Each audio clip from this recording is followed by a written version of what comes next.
যমুনা ঘেরাও করার হ্যান ত্যান এই জিনিসগুলো উঠে এসেছে। আসলে আমরা কিন্তু ঘেরাও করতে যাইনি, আমরা আমাদের দাবি দাওয়াগুলো উপস্থাপনা করতে গিয়েছিলাম।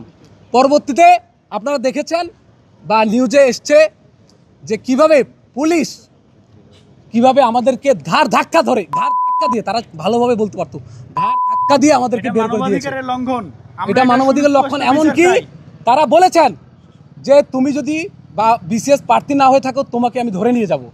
তো আমার প্রশ্ন হচ্ছে, বিসিএস প্রার্থী হই বা না হই, ঢাকা বিশ্ববিদ্যালয়ের শিক্ষার্থী, আমি একজন শিক্ষার্থী হয়ে আমার তো দাবি দাওয়া জানানোর সাংবিধানিক অধিকার রয়েছে কিনা ভাই?